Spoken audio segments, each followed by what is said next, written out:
Hey, what's up les Mickey? Miaou, miaou. Bon, bah qu'est-ce que tu fais là? Bah c'est parce que t'as envie de convaincre ta famille ou tes amis ou qui tu veux de te laisser faire de la moto parce que je ne le sais que trop bien à être en contact avec... Oh, le TGV! Bon, focus aujourd'hui, 0, hein, concentration, nul, -1, -10. Donc du coup je disais que si t'es là c'est parce que t'as envie de convaincre ton entourage de te laisser faire de la moto et comme je te disais je sais ce que c'est. Allez écoute, justement pour ça j'ai prévu un petit cadre sympa. Pourquoi pas aller se balader ensemble, faire un petit tour dans les vignes, hein, et puis on va discuter de ça ensemble, hein, dehors. Alors je te prie de m'excuser si jamais il y a un petit peu de vent et des bruits de vent, mais je trouve que le cadre est quand même plus sympa dehors dans les vignes en train de marcher entre toi et moi et avec le soleil, plutôt que dans la voiture là, comme ça, c'est quand même moins cool, hein. Allez, jingle.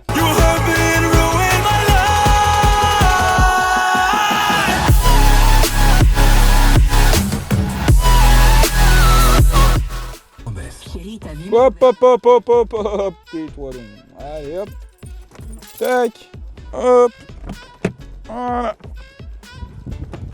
Oula. Oulala. Oulala. Ouh, il y a un peu de vent. Je te le cache pas, je vais pas te mentir, il y a un peu de vent. Alors déjà, la première objection, hein, t'as vu, on utilise des termes savants, hein, sur cette chaîne. Tu vas pouvoir te cultiver. Ça tombe bien, on est dans un champ. Et on arrête les conneries là. Attends, je prends la pause là parce que il y a le soleil qui est sorti. Ça fait du bien. Parce que je t'explique pas là, hein, t'es chez toi, t'es tranquille, t'es assis. Mais là, avec le vent, il fait au moins 10 000, moins 10 000. Et pourtant on est dans le sud, hein. Tiens, je te mens pas, regarde, je te montre. C'est quand même plutôt cool, hein, les vignes, tout ça. T'as vu, on est pas mal, hein, on est pas mal.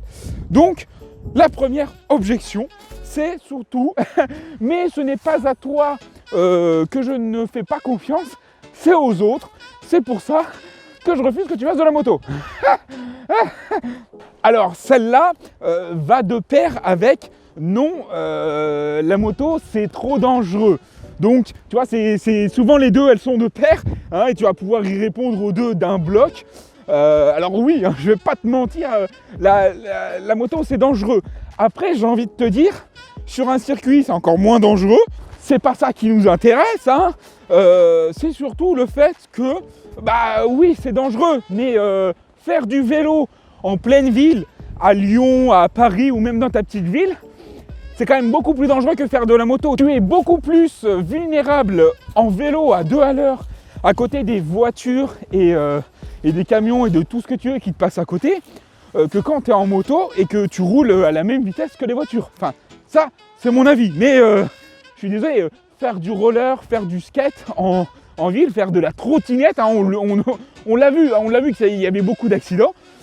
Et encore faire du vélo en ville, c'est aussi dangereux et qui peut te tuer. Donc, ça a relativisé quand même, hein. Bon alors du coup, le fait qu'ils ne font pas confiance aux autres, mais qu'en toi ils ont confiance. Et c'est un petit peu le truc, si vous avez confiance en moi, vous pouvez compter sur moi pour justement faire attention aux autres et prévoir 10 km à l'avance les voitures, les machins. Après ils vont dire oui mais tu peux jamais tout prévoir, machin bidule. Oui c'est vrai, comme en vélo, comme en trottinette ou quand même en voiture. En fait, quand tu pars faire tes courses, t'es jamais à l'abri d'avoir un accident.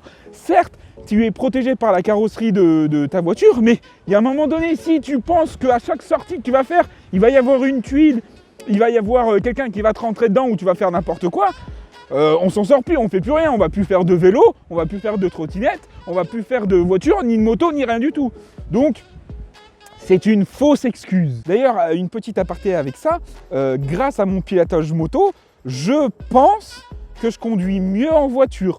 Pourquoi ? Parce que je sais comment fonctionnent les motos, je regarde mes rétros, parce que ça, le premier truc qui fait qu'un motard tombe, c'est parce que les automobilistes ne regardent pas dans leur rétroviseur, que ça soit extérieur ou intérieur, et du coup ils ne te voient pas, et il te jarte, hein, concrètement, il te jarte. Et je te parle pas de doubler en interfile, etc. Juste quand tu doubles sur une voie qui est faite pour doubler, et ben vu que tu es une moto, tu es moins visible, et tu n'es pas comme un gros 4x4 qui fait irruption comme ça dans le champ de vision du conducteur dans le rétroviseur, bah là, on te voit moins, et donc du coup, ben, quand ils regardent pas dans leur rétro, les automobilistes, et ben ouais, ça crée des accidents. Mais il y a un moment donné, voilà, hein, au code de la route, on vous apprend à regarder dans les rétros. Bon, outre ça, hein, le truc qui m'a bien servi, je pense, dans ma conduite automobile, c'est surtout de prévoir à l'avance. C'est-à-dire qu'en voiture, tu te sens pas vulnérable, tu te sens, voilà, t'es à ta place, et ceux qui sont pas à leur place, tu t'en fous, tu continues à rouler normalement, et s'ils te rentrent dedans, ils te rentrent dedans, mais c'est pour leur pomme. En moto, comme tu le sais, on peut pas penser comme ça, parce que sinon, tu te fracasses, et la carrosserie de la moto, il n'y en a pas beaucoup, donc il y a peu de chances que ça soit la carrosserie de ta moto qui amortisse le choc. Du coup, à chaque stop, à chaque céder le passage, à chaque arrêt d'une voiture, ou alors quand je vois quelqu'un qui est garé sur le côté, qui n'a pas de clignotant, mais les roues de la voiture sont tournées pour sortir de l'emplacement, je coupe les gaz, que ce soit en moto ou en voiture, je coupe. Parce que je sais très bien que les gens ne regardent ni dans leur rétro, ni ne tournent la tête. Combien de fois, que ce soit en voiture ou en moto, tu es dans un rond-point et les gens ne regardent pas à gauche. C'est-à-dire que normalement, tu sais, quand tu rentres dans un rond-point, tu regardes à gauche pour savoir s'il y a quelqu'un. Et après, quand il n'y a personne, tu vas tout droit. Là, combien de fois, et puis vous allez vous me le dire en commentaire, hein, n'hésitez pas, combien de fois à un rond-point, les gens, ils tracent tout droit comme ça. Ils voient personne, ils tournent même pas la tête, c'est là. Et ouais, si tu ralentis pas, tu te le prends en pleine face. Hein. Tort, pas tort, raison, pas raison, on s'en fout. À la fin, il y a un accident. Et le but, c'est de ne pas avoir d'accident. Donc du coup, s'il y a bien un truc que je peux dire, c'est que la moto, ça apprend à être humble et surtout, ça t'apprend à avoir des bons réflexes. Et comme je te dis, à être super prudent. C'est-à-dire que même si le gars, il a arrêté un stop, même s'il a arrêté à son céder le passage, tant qu'il ne te regarde pas, tant que tu n'as pas un eye contact, et même quand tu le regardes dans les yeux et que lui, il te regarde dans les yeux, tu t'en fous, tu coupes. Et puis, dans un second temps, oui, la moto, c'est dangereux. Alors, on revient sur ce point. Oui, c'est dangereux. Mais il y a un moment donné, tu ne fais plus rien. Après, il y a des moyens très simples de faire de la moto sans être en danger. C'est tout simplement de le faire, de la moto sur des parkings, hein, donc d'avoir une petite moto, de faire ça sur parking, de prendre une petite moto et d'aller faire des circuits de karting, parce qu'avec des petites motos, tu peux aller rouler sur des circuits de karting, et là, il y a quasi aucun danger. Tu peux aller faire du circuit, que ce soit sur piste, ou en motocross sur circuit de cross. Là, encore une fois, oui, tu peux te bourrer tout seul. Mais à un moment donné, si tu vas faire du VTT et que tu vas te balader, tu peux te bourrer tout seul et te faire mal aussi. Tu vois, tu fais plus d'activité sportive si tu as peur de la blessure. Donc là, on ne parle pas de se faire mal, voilà, parce que oui, ça peut arriver dans n'importe quel sport. Et comme cette question, elle est très importante, qu'il faut savoir y répondre, je continue à te répondre et à te donner des arguments, parce que oui, il n'y a pas qu'une seule réponse. Hein. Alors je continue. Mais t'inquiète pas, on va voir d'autres aspects, d'autres questions et d'autres arguments que tu pourrais donner. Hein. Mais là, vraiment, le truc de la moto, c'est dangereux, oui, mais tu peux dire tellement de trucs avec ça. Du coup, continuons. Donc la moto, c'est encore moins dangereux, surtout si tu en fais avec quelqu'un que tu connais qui sait en faire. C'est-à-dire que si tu as un oncle qui fait de la moto, si tu as quelqu'un de ta famille, un cousin qui fait de la moto, etc., ou un très très bon copain de la famille que ta famille connaît, etc., et peut-être qu'ils auront assez confiance en lui pour commencer à t'apprendre à faire de la moto. Et justement, quand tu es plusieurs, il y a moins de chances que tu aies des accidents, parce que tu vas être guidé et tu vas moins faire d'erreurs. En tout cas, on va te dire de pas faire ça ou pas faire ci, justement pour éviter les erreurs. Donc, forcément, faire de la moto avec quelqu'un, en leur disant, tout simplement, je ne vais pas faire de la moto tout seul. Je vais toujours être avec des gens qui en ont toujours fait, avec des clubs. Tu vas te faire des copains, et après, si tu t'inscris dans un motoclub, tu vas être qu'avec des motards, etc. Et puis, je vais te donner un dernier argument. Oui, la moto, c'est dangereux, mais il y a plein de sports aujourd'hui qui sont dangereux, comme par exemple la boxe. C'est-à-dire que tu peux te prendre des sacrés mauvais coups en faisant de la boxe, en faisant surtout des arts martiaux. Je sais pas, imagine, tu fais de la chasse par exemple, parce qu'il y a beaucoup de jeunes qui font de la chasse avec leurs parents, etc., ou leur oncle, ou la famille. Et c'est quand même super dangereux d'avoir une arme, même quand tu es jeune et que tu n'as pas, parce que oui, il y a des jeunes qui peuvent avoir des armes et le permis pour chasser alors qu'ils n'ont pas 18 ans. Donc il y a un moment donné, il y a des choses beaucoup plus dangereuses que la moto. On en a peur en fait, et c'est ça en fait qui nous amène à notre prochain point. Ah, qu'est-ce qu'on est bien, qu'est-ce qu'on est serré dans cette... Non, en fait, on est bien dans les vignes. La peur des gens envers la moto, pourquoi ils ne veulent pas que tu en fasses? Parce que, de 1, ils n'ont aucune connaissance du monde de la moto. Et de 2, ils ont peur. Parce qu'il y a le cousin, parce qu'il y a le copain du copain du copain, parce qu'il y a le pote du patron ou le grand frère de machin bidule. Et dans les réseaux sociaux et à la télé machin, on te remonte des trucs de malade qui s'est passé avec des 2 roues. Oui, sauf que tous ces trucs-là, c'est 5% de ce qui se passe vraiment dans le monde de la moto. Peur parce qu'on te raconte des trucs, etc. Et parce que machin, il sait qu'il y a le copain qui a une histoire. Non. Parce que moi aussi, je te raconte plein d'histoires sur des accidents de la route en voiture, sur des accidents de la route en vélo et sur des accidents de la route en trottinette. On l'a vu. Oh, les trottinettes, il y a eu plein d'accidents, machin bidule, c'est hyper dangereux. Il y a un moment donné, les gars, non, c'est pas la trottinette qui est dangereux, c'est les gens qui sont débiles, c'est tout. Donc pour moi, la meilleure réponse à dire quand on te dit ça là, ouais, mais j'ai peur, etc. Ou quand tu sens que la personne en face de toi, elle a peur parce qu'elle croit que c'est dangereux, parce qu'on lui a dit des trucs horribles, eh ben tu lui dis, est-ce que ces gens, ils font de la moto? Est-ce que ces gens, ils font de la moto depuis je sais pas combien d'années? Est-ce que ces gens, ils font de la compétition moto? Est-ce qu'ils sont dans une famille qui fait de la moto? Voilà, poser ces questions. Et bien souvent, quand on va te répondre non, eh ben, tu vas lui dire alors pourquoi tu les crois? Et si tu veux, c'est un peu comme sur les réseaux sociaux, quoi. Tu donnes ton avis et puis si tu es connu, le monde va te croire. Mais en fait, c'est pas parce que tu es connu que tu connais le sujet. Ouais. Enfin, bref, tout ça pour te dire que si tu veux vraiment une réponse et apporter un argumentaire à cette raison-là de la peur de pas y connaître, etc., c'est tout simplement d'aller voir des gens qui s'y connaissent. Et le moyen le plus simple, c'est ça, c'est le motoclub et eux, t'auras et prends différents avis, je sais pas, de la famille, des copains qui ont une famille qui est dans la moto depuis grand-père, arrière-arrière-grand-père, etc.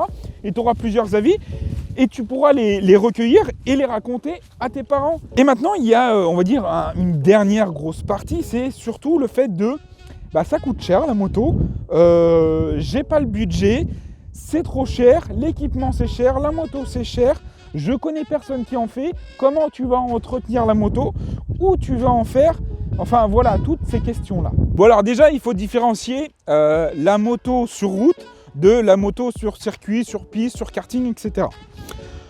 Passer ton permis, si tu veux rouler sur la route, oui, ça va te coûter un petit peu d'argent. Plus que si tu veux faire juste de la moto sur un circuit privé ou sur un parking ou sur un truc comme ça. C'est évident, parce qu'il y a un budget incompressible, c'est le budget du permis moto. Un permis moto, ça va te coûter entre 700 et 800 euros. Mais dans les deux cas, que ce soit pour la piste, que ce soit pour la route, etc., le matériel, tu n'es pas obligé de l'acheter neuf. C'est-à-dire que la moto ou ton équipement du motard, tu n'es pas obligé de l'acheter neuf. Le seul truc qu'il faut acheter neuf, c'est un casque. Ça, je suis intransigeant. Je suis comme du creux. Tu n'achètes jamais un casque d'occasion. C'est comme ça, tu cherches pas, j'ai fait une vidéo, je ferai une vidéo, je ne sais pas dans quel sens je vais monter et puis délivrer après cette vidéo sur le web.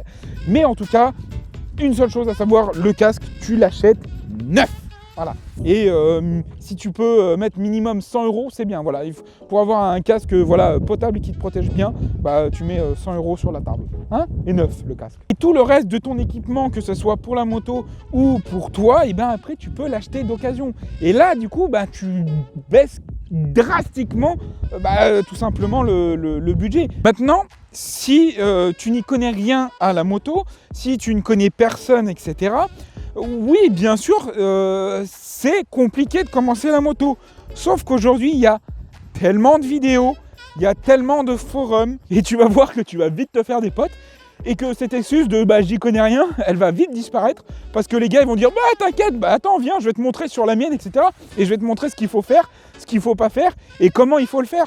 Ils ont une voiture, mais ils savent pas la réparer. Et c'est-à-dire que juste faire une vidange pour eux, c'est trop loin, c'est genre impossible pour eux. Alors que c'est juste la base, et ils ont une voiture, ils l'emmènent juste chez le garagiste, et puis soit ils essayent de s'intéresser et de connaître pour pas se faire enfler par les garagistes, soit ils déposent la bagnole dans le garagiste, chez le garagiste, et puis s'ils ont de la chance, le garagiste il est honnête, et s'ils n'ont pas de chance, le garagiste il leur prend 2 fois plus que ce qu'il faudrait pour faire l'entretien de la voiture.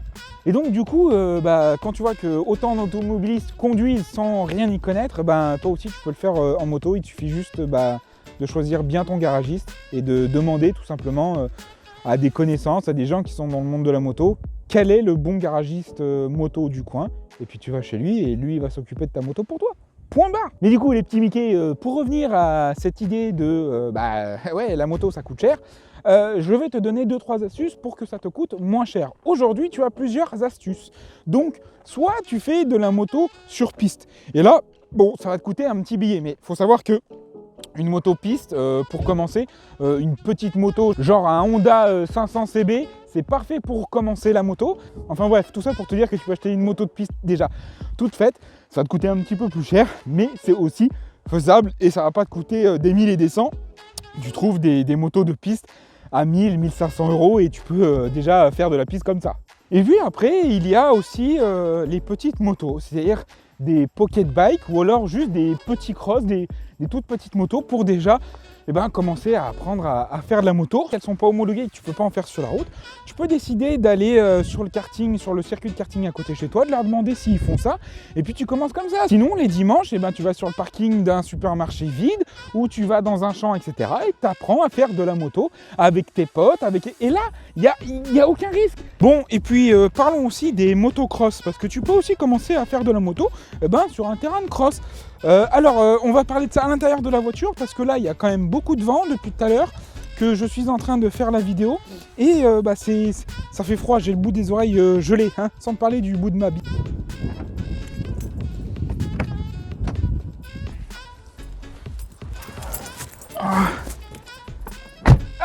On est mieux à l'intérieur, je te le dis mon garçon.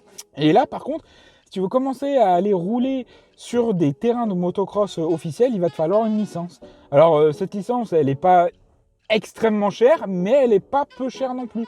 Ça coûte environ 200 euros. Donc c'est un petit budget quand même. Mais une fois que tu as payé cette licence, tu peux aller sur n'importe quel circuit en France. Mais bon, dans un premier temps, je serai toi, je commencerai avec des potes, entourés. Et pas forcément sur un terrain de cross, parce que souvent sur les terrains de cross, il y a des gens qui savent faire du motocross. Et toi, tu es impressionné, il y a plein de motos qui te passent à côté à fond, etc. Et souvent, ça te fait peur plus qu'autre chose. Donc, pour apprendre à faire du cross, je commencerai avec un petit cross, un champ à côté de chez toi et des gens. Surtout, le plus important quand tu commences de faire de la moto, c'est de jamais faire de la moto tout seul, parce que s'il t'arrive un seul truc et qu'il n'y a personne pour t'aider et que tu t'es boité machin bidule, c'est super dangereux pour toi et ta vie tout simplement. Donc tu en fais avec tes potes, de la famille, qui tu veux, mais pas tout seul. Et c'est pas plus dangereux que de faire du roller sur un parking. Aujourd'hui, je peux te dire que toutes les personnes à qui j'ai appris à faire de la moto ou qui ont fait de la moto parce qu'ils m'ont connu, ils n'ont pas regretté, ils n'ont pas eu de gros soucis et aujourd'hui ils en font toujours. Voilà. Et allez mes petits Mickey, il est temps pour nous de se quitter en cette belle fin de soirée. Et puis je vous dis à la prochaine. Et puis surtout n'oubliez pas de rester des grands enfants parce qu'il est jamais trop tard pour s'amuser. Et puis see you later.